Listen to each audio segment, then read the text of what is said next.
এ গরিব অসহায়ের বন্ধু নওশাদ ভাইজান জিন্দাবাদ। এ দলিতের বন্ধু নওশাদ ভাইজান জিন্দাবাদ। এ নওশাদ ভাইজান জিন্দাবাদ। আমাদের সঙ্গে রাম, আমাদের সঙ্গে রাম। এ নওশাদ ভাইজানের নেতৃত্বে বাংলার মানুষ এক হও। ইনকিলাব, ইনকিলাব। এ দলিত আদিবাসীদের স্বার্থে লড়ছে নওশাদ সিদ্দিকী ভাইজান জিন্দাবাদ। এ নওশাদ সিদ্দিকী ভাইজান তোমায় জানাই স্বাগতম। সকলে একটু ধীর স্থির ভাবে থাকুন।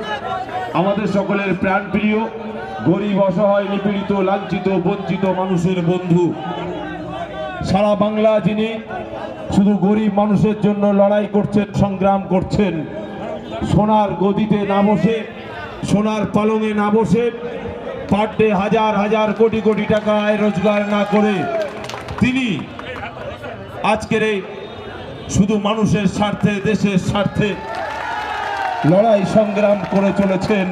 এই লড়াই সংগ্রামের সঙ্গ দিয়ে আজকে আমরা তিনি ভাই মিলে বেরিয়ে আসলাম, ঠিক আছে, ঘর থেকে। নওশাদ সিদ্দিকী ভাইজান ডাক দিয়েছে আজকে আসছে হারুয়ায়, ঠিক আছে। আর আজকে ছোট্ট এই মিনি ব্লগের মাধ্যমে তোমাদেরকে তুলে ধরবো নওশাদ সিদ্দিকী ভাইজান কী বলে না বলে, ওখানে কী হচ্ছে না হচ্ছে টোটালটাই তুলে ধরবো। আজকে আমরা আছি চৌরাস্তার মাঝখানে, ঠিক আছে। আর এই চৌরাস্তার মাঝখানে আমাদের সামনে আছে আমার বুলেট নিয়ে চলে যাবে একদম হারুয়ায়, ঠিক আছে। আর একটা আমার ভাই এখানে দাঁড়িয়ে দাঁড়িয়ে দেখতে পাচ্ছি কী করছে, কী করছেন? ও কনভার্ট করছে। কনভার্ট মানে কি? ভিডিও। ও ভিডিও কনভার্ট করছে। আর আপনি কী করছেন? তো আজকে আইএসএফ তথা ইন্ডিয়ান সেকুলার ফ্রন্টের পরিচালনা এবং পক্ষ থেকে একটা মিটিং উদ্দেশ্যে আমরা যাচ্ছি এখন। যেহেতু আমাকে বলতে দাও। আচ্ছা বলো। যেহেতু সামনে উপনির্বাচন ভোট ঠিক আছে 7 দিন পর, তো বেসিক্যালি সেই উপলক্ষে আজকে আমরা যাচ্ছি ইন্ডিয়ান সেকুলার ফ্রন্টের আজকে মিটিংয়ে। আজকে আমাদের কি বলতে চাই এবং ইন্ডিয়ান সেকুলার ফ্রন্টের পক্ষ থেকে মানুষ কেমন ফল বা সাপোর্ট দেবে আজ কিন্তু গবেষণা হবে। হ্যাঁ, সেটাই ওখানে গিয়ে তোমাদেরকে পুরো ডিটেলসটাই দেখাবো, ঠিক আছে। এখন আছি আমরা একদম পুরো রাস্তার মাঝখানে। কিছুক্ষণের মধ্যে আমরা বলে যাবো এখন। তো এই ফার্স্ট টাইম ক্যামেরা এসছে, ঠিক আছে। এখন ক্যামেরা আসেনি, সেই জন্য একটু লজ্জা লজ্জা ভাবতে পারছে। আর এটাই আমার সেই বুলেট। এই বুলেট না আমার ঘোড়া, ঠিক আছে। এই ঘোড়ায় চেপে আমরা তিনি ভাই রওনা দেবো হারোয়ার উদ্দেশ্যে, ঠিক আছে। চলো সাথে দেখার ভিডিওটা সেসব দেখবে। আজকে খুব দারুণ ইন্টারেস্টিং ভিডিও হতে চলেছে। এখানে নওশাদ সিদ্দিকী ভাইজান আসছে, ঠিক আছে। চলো ওখানে গিয়ে দেখাচ্ছে।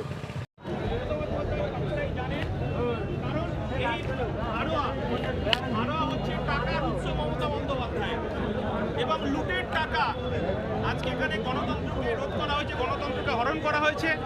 সাধারণ গরিব খেটে খাওয়া শ্রমজীবী মানুষের কণ্ঠকে রোধ করা হয়েছে, তার গণতান্ত্রিক অধিকারকে কেড়ে নেওয়া হয়েছে। বামফ্রন্ট সরকার আমলে এখানে প্রায় 30,000 একর জমি পাট্টা দেওয়া হয়েছিল। আজকে প্রয়াত হাজী নুরেলের হাত ধরে এখানে গরিব মানুষের যে পাট্টা দেওয়া হয়েছিল সেই পাট্টা কেড়ে নিয়ে লুটের রাজত্ব চলছে। পঞ্চায়েত নির্বাচন, বিধানসভা নির্বাচন, লোকসভা নির্বাচন, এখানে সাধারণ মানুষ তারা ভোটাধিকার প্রয়োগ করতে পারে না। আজকে গরিব মানুষের অধিকার এখানকে কেড়ে নেওয়া হয়েছে, 100 দিনের কাজের অধিকারকে কেড়ে নেওয়া হয়েছে, এখানকার জমি লুট করা হয়েছে, এখানকার প্রধানমন্ত্রী আবাস যোজনার টাকা লুট করা হয়েছে।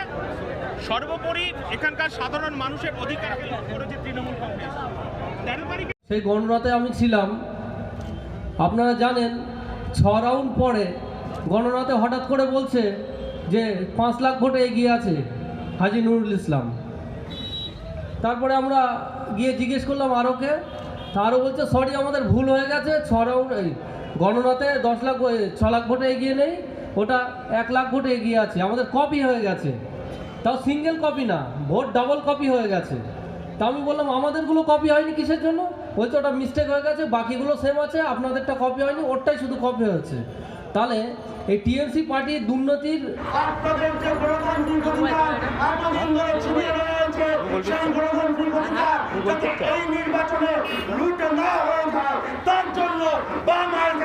প্রত্যেকটা মানুষ তারা রাস্তায় আসতে পারবে। এই কথা আমরা আপনাদের সঙ্গে কেন বলতে পারেন আপনারা?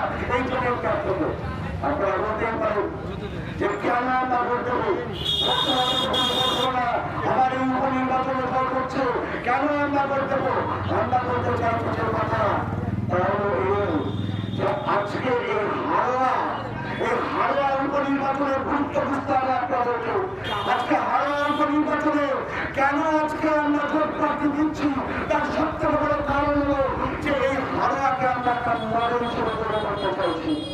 গোটা রাজ্য জুড়ে পঞ্চায়েত থেকে আরম্ভ করে লোকসভা থেকে বিধানসভা, এই হারোয়া বিধানসভা এরকম বহু জায়গা আছে যেখানে আমরা দেখেছি লোকসভার সময় এক একটা বুথে তৃণমূলের বন্যা বাহিনী, শাসক দলের বন্যা বাহিনী, এলাকার দুষ্কৃতীরা তারা ওই বুথের মধ্যে ঢুকে তারা ভোট লুট করেছে।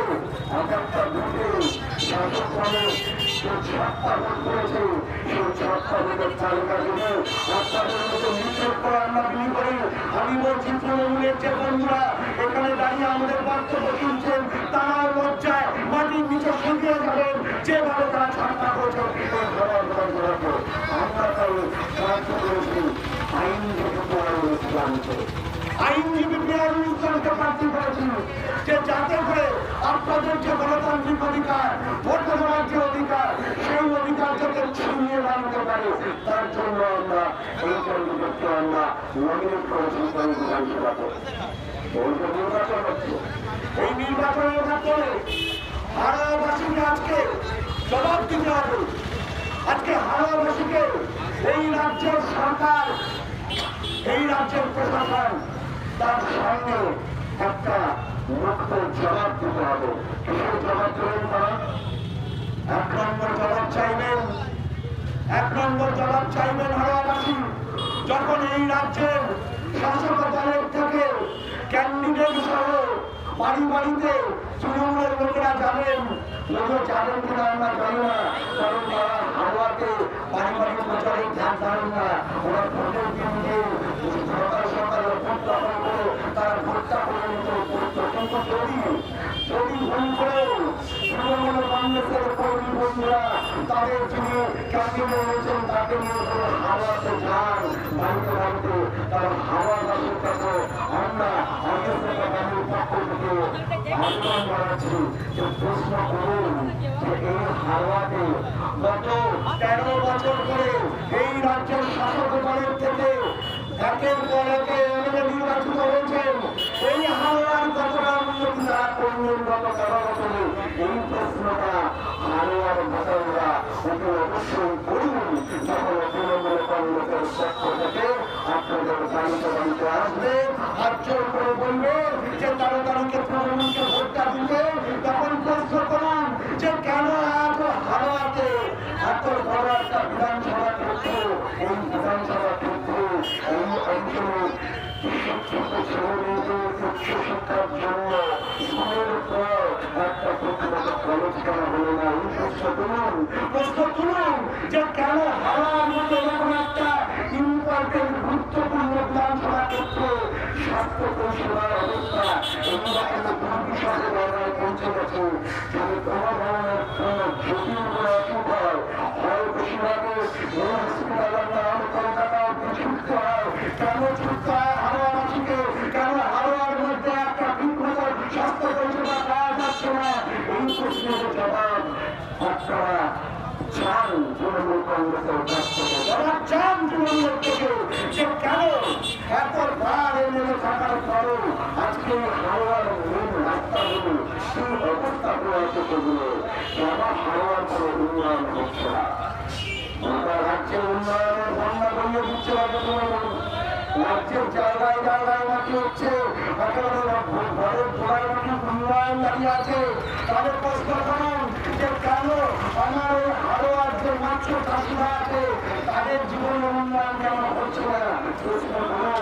প্রশ্ন করুন তৃণমূল কংগ্রেসকে যে কেন এত বছরের পরও সারা রাজ্যের গ্রাম যে বিভিন্ন ব্লকের যে বিভিন্ন ছোট ছোট গ্রামগুলো আছে সেই গ্রামের মধ্যে অন্যতমের সংখ্যা এখনো কেন অতীত?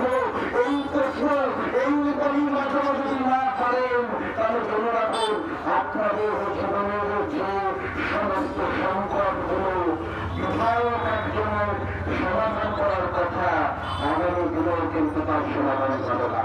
আমরা বলছি না যে আপনি আইএসএফকে ভোট দিন, আমরা বলছি না যে আপনি জোটের প্রার্থী জিয়ানুলকে ভোট দিন, আমরা শুধু বলছি কারণ ইভিএম এর সামনে গিয়ে যদি দাঁড়ান, যদি সুযোগ পান ইভিএম এর সামনে গিয়ে আপনার নিজের ভোটটা নিতে পারেন, তাহলে তখন এই করতে হবে ভাবুন যে কাকে ভোট দিলে আসলে আমার ভালোর শিক্ষা ব্যবস্থার উন্নতি আগামী হবে। ভাবুন কাকে ভোট দিলে আসলে আমার ভালো গ্রামে গ্রামে এবং এই কাউন্সিলর